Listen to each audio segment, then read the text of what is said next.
사도행전을 읽다 보면 여기에는 수많은 이름들이 등장하는 것을 보게 됩니다.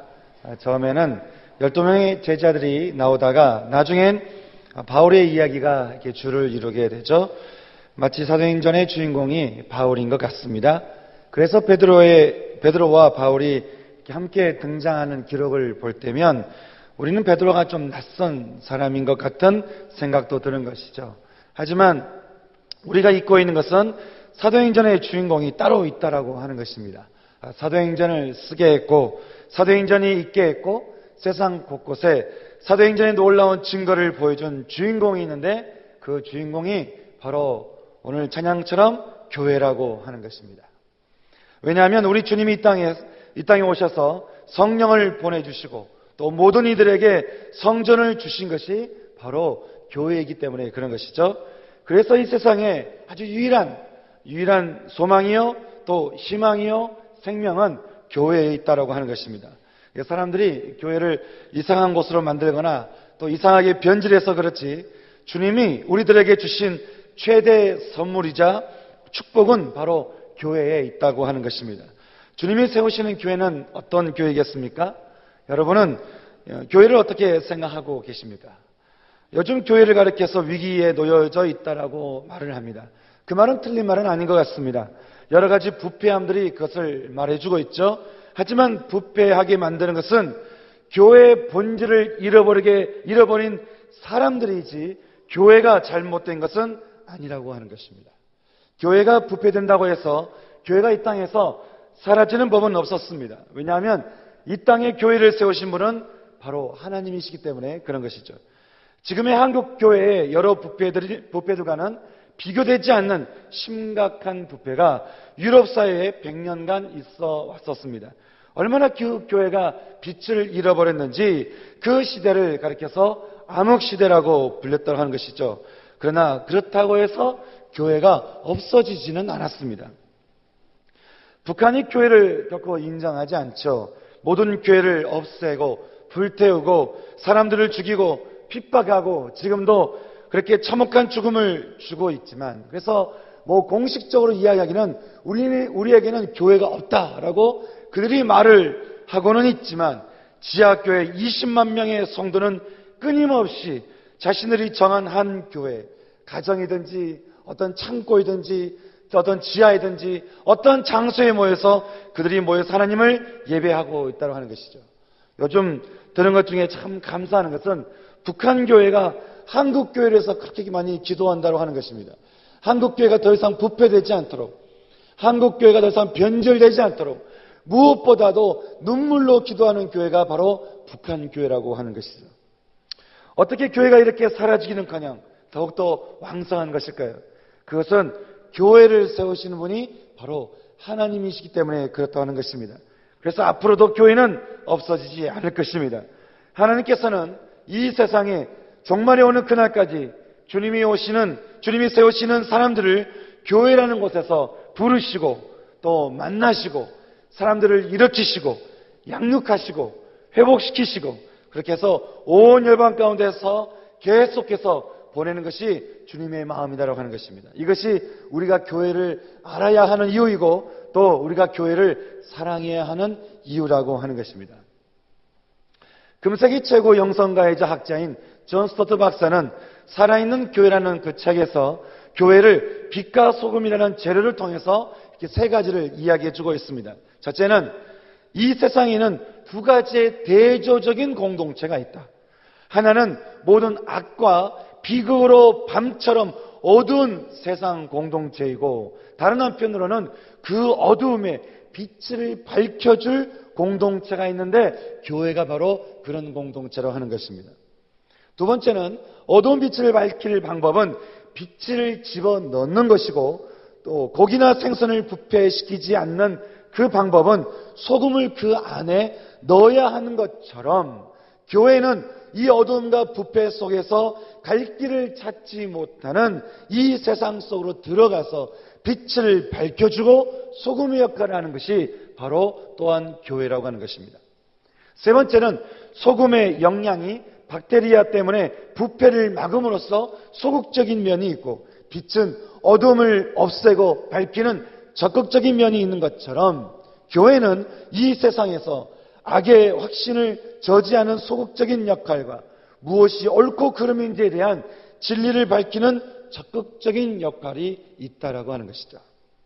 사랑하는 청년 여러분, 우리 성도 여러분, 우리 교회는 어떤 것 같습니까? 우리 청년은 어떤 것 같습니까?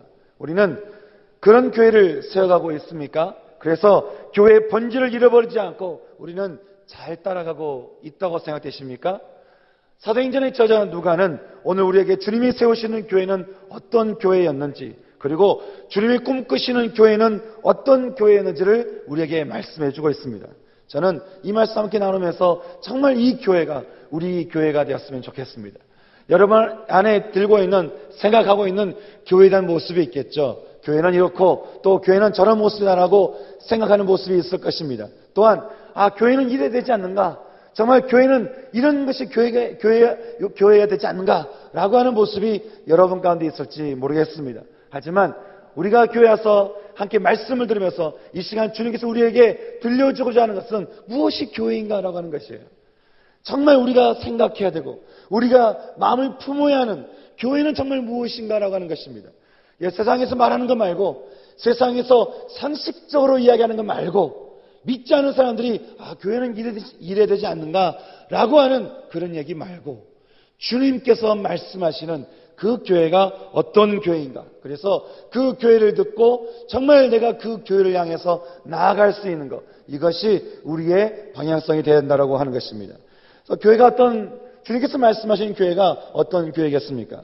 첫 번째로 이야기하는 교회의 모습은 43절에서 우리에게 말씀하고 있습니다. 함께 43절 말씀 함께 우리가 읽겠습니다. 함께 읽겠습니다. 시작.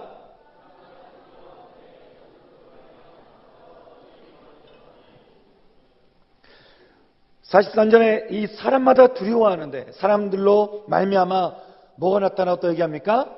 기사와 표적이 많이 나타났다라고 그렇게 이야기해주고 있습니다. 여기서 볼 수 있는 주님께서 세우시고 주님께서 꿈꾸셨던 첫 번째 교회의 모습은 어떤 모습일까요? 그것은 바로 기사와 표적이 많이 나타나는 교회라고 하는 것입니다. 기사와 표적이 많다라고 하는 것은 아무 일도 일어나지 않는 교회를 말하지 않습니다. 뭔가 일이 일어나는 거예요. 생명력이 있는 것입니다. 그래서 기쁨과 열정이 있는 것입니다. 사람들이 그런 교회의 모습을 보고 어떻게 했다고 합니까? 사람마다 두려워했다라고 성경은 이야기해주고 있습니다. 여기 두려워했다라는 이 표현은 어떤 공포적인 두려움을 이야기하는 것이 아니라 존경과 그리고 경외심에서 우러나오는 그런 두려움이라고 하는 것입니다. 어떻게 교회가 이럴 수 있나라는 거예요. 어떻게 교회가 이렇게 놀라울 수 있냐 이거예요. 교회 안에 일어나는 수많은 기사와 수많은 표적과 수많은 증거들을 보니까 이 교회가 정말 대단하다라고 하는 것입니다. 그래서 교회만이 이 세상의 유일한 증거요 소망이요 유일한 희망이라고 하는 것이죠. 그래서 로마 시대의 교회를 바라보면서 많은 사람들이 복음을 전하지 않았어도 로마에 있는 많은 관리직들이 그들이 갖고 있는 모든 그 평안과 그들의 부를 다 내려놓고 교회로 들어올 수 있었던 것은 두려워하는 마음이 있는 거예요. 어떻게 교회가 이럴 수 있는가? 교회를 바라보니까 너무나 기사와 표적이 많이 일어나는 거예요. 놀라운 것입니다. 그래서 그들이 자기의 모든 평안을 다 벗어던지고 교회 안으로 들어왔다라고 하는 것입니다. 이게 바로 교회인 것이죠. 이게 장난이 아닌 것입니다. 그리고 놀라운 것이죠. 왜냐하면 기사와 표적이 많이 일어났기 때문에 그렇다라고 하는 것입니다. 이 말은 놀라운 일들과 기적적인 그 사인이 교회 안에 나타났다라고 하는 것이죠. 그래서 어떤 분은 말하기를 교회는 어떤 곳인가? 교회는 반전이 있는 곳이다라고 말을 하는 것입니다. 우울해서 우울한데 기쁨에 일어나고 기쁨의 반전, 결별에서 연합의 반전, 상처에서 평안의 반전, 분쟁에서 평화의 반전이 일어나는 것이 바로 교회라고 하는 것입니다. 어떻게 이런 반전이 일어날까요? 어떻게 교회에 오면 인생이 반전될까요? 어떻게 교회에 오면 기사와 표적이 일어나면서 그 삶 가운데 기적적인 일이 일어날 수 있었습니까? 사도행전 20장 28절에서 말하기를 교회는 주님의 십자가의 피로 사신 교회이기 때문에 그렇다고 하는 것입니다. 교회는 사람이 세운 것 같지만 주님의 피값으로 세워졌습니다. 그래서 우리가 흔히 교회 어떤 부조리를 보거나 또 교회 어떤 안 좋은 것을 보면 우리가 흔히 막 교회를 욕하기 쉬운데, 여러분, 교회를 욕하는 것은 그냥 교회를 욕하는 것이 아니라 교회를 세운 십자가를 욕하는 것입니다. 그래서 우리가 교회 안의 시스템은 좀 말을 할 수 있어요. 또 교회 안에 있는 어떤 사람들에 대해서는 어려운 마음을 가질 수 있어요. 하지만 교회는 아닙니다. 하지만 우리는 교회를 욕해서는 안 됩니다. 왜냐하면 교회는 주님께서 십자가에서 피를 쏟아내고 사셔서 우리에게 주신 것이 바로 교회이기 때문에 그런 것이죠. 교회는 주님이 십자가에서 흘리신 피로 우리에게 주신 하나님의 기가 막힌 선물이라고 하는 것입니다. 그래서 교회는 십자가에 반전이 있는 것입니다. 그 어떤 죽음도 십자가의 능력을 이길 수가 없는 것이죠. 그 어떤 죄악도 십자가의 죽음 앞에서는 맥을 못 추는 것입니다. 그 어떤 절망도, 그 어떤 아픔도, 그 어떤 상처도, 그 어떤 원망도, 그 어떤 원통함도 십자가 앞에서는 힘을 발휘하지 못하는 것입니다. 우리가 십자가를 바라보게 할 때 십자가에는 죽음이 있고 부활이 있는 것이죠. 그래서 그 죽음과 부활이 있는 그 십자가를 우리가 바라보게 될 때 내 삶 가운데서 반전의 역사가 일어난다고 하는 것이죠. 그 반전의 역사를 하나님께서 어디에 우리에게 허락하셨습니까? 바로 교회라고 하는 것입니다. 그래서 교회는 놀라운 것입니다.